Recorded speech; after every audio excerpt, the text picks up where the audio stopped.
This is the 7th grade Math Unit 3 review. I'm going to try to make this look as much like your upcoming test as I can. This has actually been copied and pasted from your original test. But what we've done is we've taken out the multiple choice and changed the numbers. So this is the order that you should expect to see these on the test. So on number 1 says an air conditioning technician charged Robert $85.25 to repair his air conditioning system after 5 hours of work. The technician charged the same rate for each hour of work. Draw a part-to-part whole diagram that represents the constant rate of change for this situation. Well, what I want to do first is I want to look at how much he got charged, and I'm going to look at how long it took for that work to be completed. Once I've got these, I can figure out how much he's going to get charged per hour. Most of you guys know that I can just do 85.25 divided by 5 hours. But I'm going to show you WKU just to be on the safe side. We're looking at dollars and hours. And I'm going to put my 85.25 for my amount of dollars and my 5 hours. And what I want to know is I want to know how much for 1 hour. You can cross multiply and divide by the lonely guy, but really and truly it comes down to 85.25 divided by 5. So when I work on that, so if I were to multiply those two, I get 85.25, and divided by 5, this comes out to $16.45. To make this look like a part-to-whole diagram, the way that would look, and this is the way it will kind of look like on your test.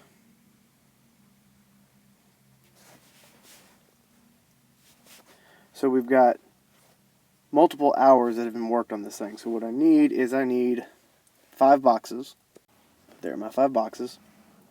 And the number of hours he's going to work for each of those $16.45. Well, here are my hours.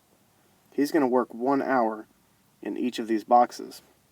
And as far as dollars go, he's going to make that $16.45 each time. So $16.45, $16.45, and $16.45. Again, pardon the sloppy handwriting.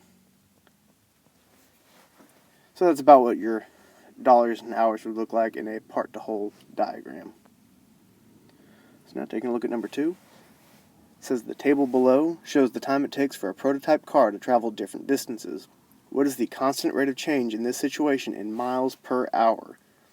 So what we're going to be doing is the same thing that we've done many times before. We're going to be looking at our change of y over our change of x. So first, here, and again, this is what it looks like. We've always got our x's over here, y's over here.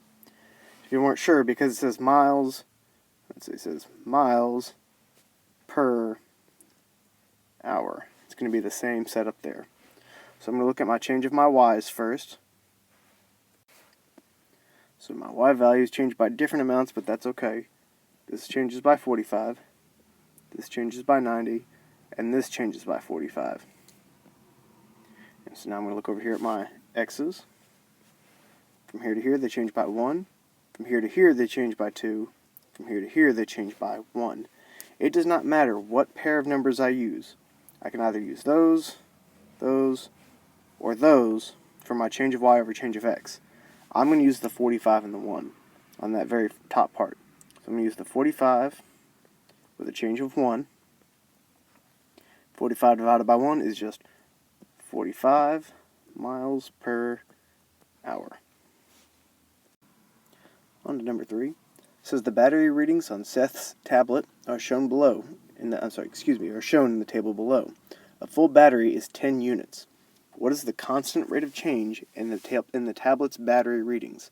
So again, this is just kind of our change of y over change of x, but pretty much what we want to know is we want to know how much it goes down in 1 hour for our constant rate of change. It didn't really say that quite flat out, but what we are going to do is we're going to solve for 1 hour. So here's how I'm going to look at it. There's a nice break in the times. So we got 9:05, 9:35, 9:50, and 10:35. Well, because that's 9:35 and that's 10:35, I know that we've changed by 1 hour. So what I'm going to look at is I'm going to look at how many units we've gone down. So on the battery on the left side, we've got 1, 2, 3, 4, 5, 6, 7.5 units. So I'm going to kind of write that off to the side. That's 7.5 units. Now the other one, we've got 1, 2, 3, 4, 5.5. So I'm going to call that 5.5 units. Well, from here to here, we went from 7.5 down to 5.5. So we went down 2 units. And I want to know how much we are changing every hour. So my answer is going to be we are dropping 2 units every hour. I'm going to write that as per hour. Taking a look at number 4. It says Haley bought 2.6 pounds of almonds for $36.40. How much did she pay per pound for the almonds? I think what I would do is I would just do another WKU. If you happen to see the easy way to divide, that is fantastic. But what we are doing is we are doing dollars per pound. What I know is I know that it's going to be the $36 for 2.6 pounds. And what I want to know is I want to know how much for 1 pound. Again, you can cross multiply and divide by the lonely guy, but $36.40 times 1 is still $36.40. So what I'm really doing is that $36.40 divided by 2.6. And when I divide those, I get 14. That's $14 per pound.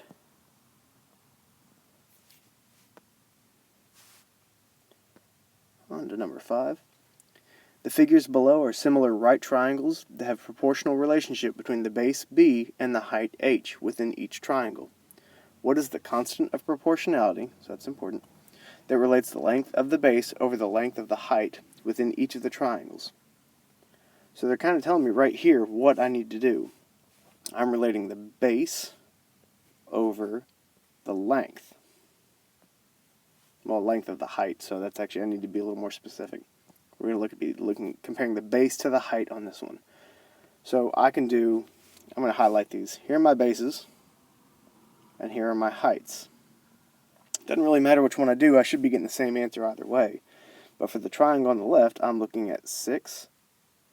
Oh, except I'm doing it backwards because it says base. So this would be 10 over 6. And on the opposite side, it would be 5 over 3. Both of these numbers are the same thing. 6/10 reduces to 5/3.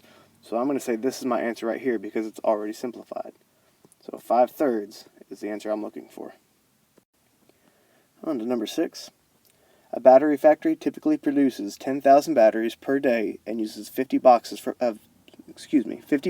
packing the batteries.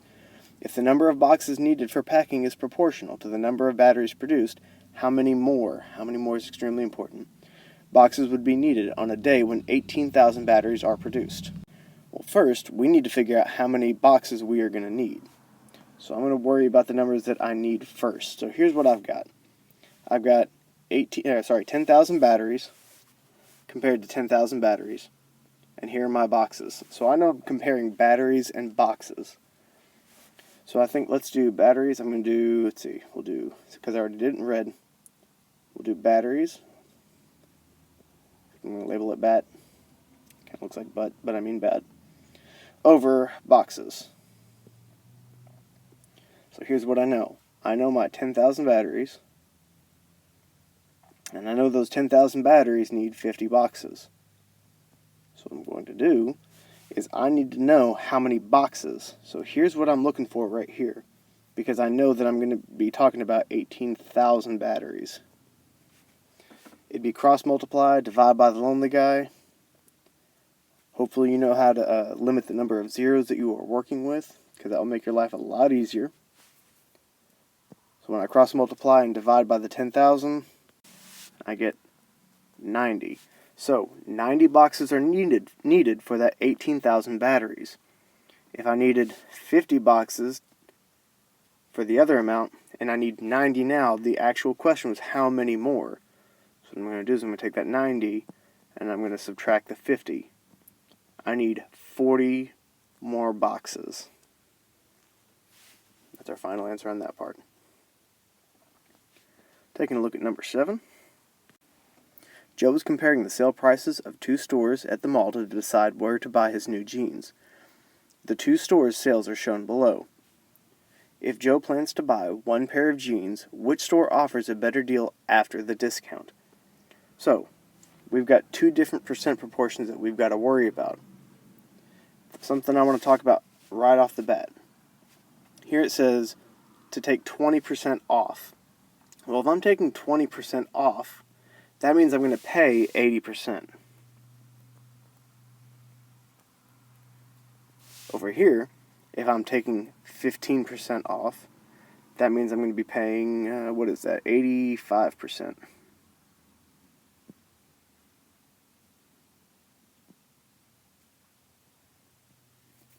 That'll help me so I don't have to do quite as much work when I get finished with my percent proportions. So usually, here's how this is going to look. So both of these, we're going to do blank over blank. I'm sorry, blank equals blank over 100. And when I get done, I'm just looking to see which one is cheaper and which one he should buy. So I'm going to put my percents in here. So there's 80% there, and there's my 85%. At store A, the regular price is $42, meaning that's my whole. So my whole will go on the bottom. At the other store, it's $36, because that's the regular price. And I want to know how much he's going to pay after that discount. So I'd go through and I'd work both of these out, cross multiply, divide by the lonely guy, and see how much he ends up paying. At store A, he'd pay $33.60. At store B, he'd pay $30.60. Sorry, kind of a lousy decimal sign there. So the better deal is going to be store B, because that was cheaper. Alright, taking a look, number 8. It says John lost 2.54 kilograms after a week of exercise. 1 kilogram is equal to approximately 2.2 pounds. How many pounds did John lost? Should be how many did he lose, but whatever, close enough. Alright, here are the things that we know, and then we're going to start talking about that. So we got 2.54 kilograms, and we know that 1 kilogram is equal to 2.2 pounds. So they are giving us a ratio right here that we can use. They even tell us what the two things that we're comparing. So I'm going to set up a big old WKU for this one. Line equals line equals line. And I know that I'm comparing kilograms to pounds.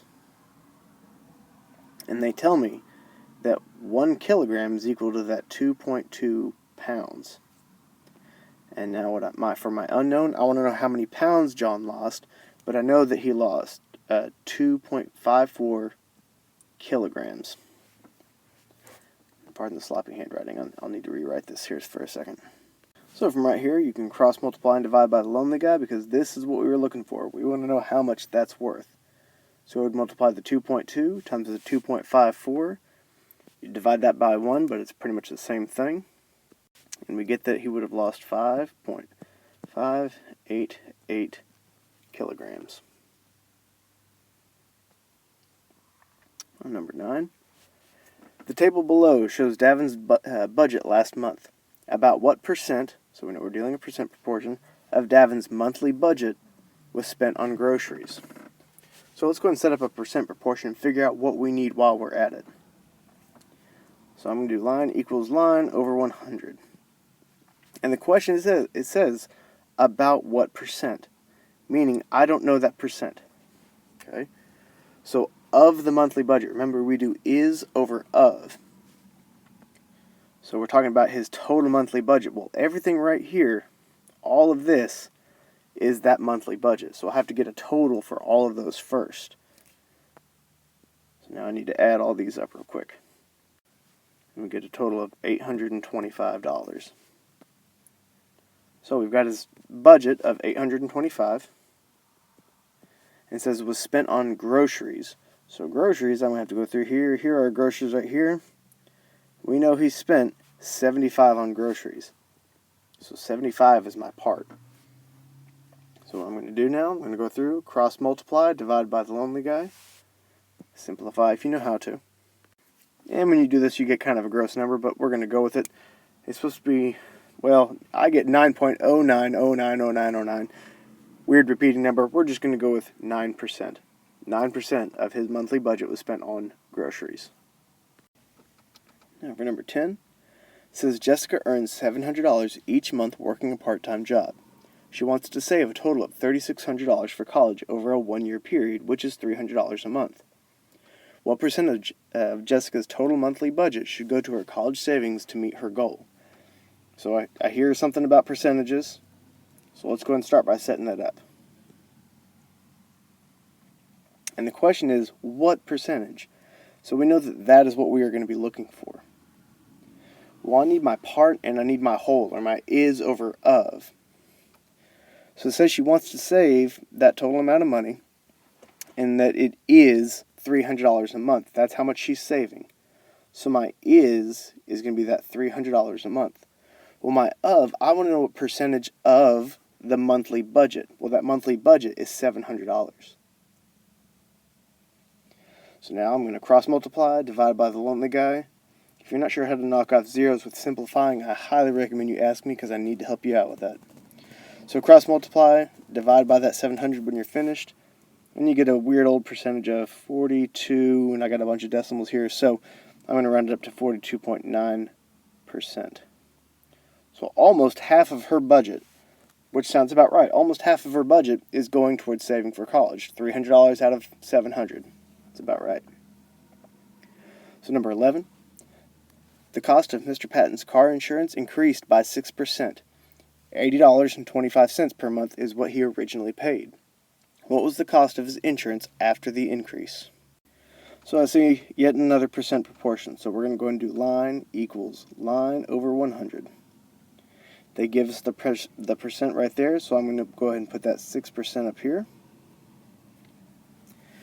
And so we usually do new over original. So here is that monthly budget of the $80.25, so $80.25.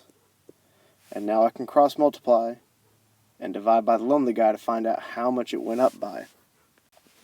When I work that out, I get $4.82. So that's just how much his amount went up by. So if I want to find out what the cost is afterwards, I've got to add my $80.25 for the original amount back onto the amount that it went up by. So let's see what I get when I add these up. So it's going to be $85.07. So now into number 12, says convert 5/8 to a decimal and to a percent. This is simply division. What you guys got to remember about division is that the top goes in and that the bottom goes out. So 8 cannot go into 5, so what I'm going to do is I'm going to add on a little decimal right here. 8 can go into 50 though 6 times. I get 48. Now I'm going to subtract. Have 2 left over. I'm going to add on another 0 and 8 will come, or the 0 will come down. 8 can go into 20 twice. Get my 16 now. And sorry, I'm writing over this a little bit. I've got my 4, going to add on another 0, and 8 goes into 40 5 times. So there's my decimal. So my decimal is 0.625, and now if I want to convert that to a percent, I've got to move my decimal 2 to the right. So I'd move it over 1, 2. So that would make that 62.5%. So those are the two numbers that I needed. On to number 13. It says find the solution to the inequality. Meaning all we have to do is we just got to solve this thing. This is some old stuff. Draw your line down the middle. I need to get everything away from the variable, so I'm going to subtract 3 first on both sides. These two cancel out. I'm left with 1/2 x less than or equal to 1 minus 3. It's going to be negative 2. Now on this part, you might want to rewrite right here. I would write that as x over 2 less than or equal to negative 2. Because in order to get rid of that fraction, I can multiply both sides by 2. These two would cancel each other out, and I'm left with x less than or equal to negative 4.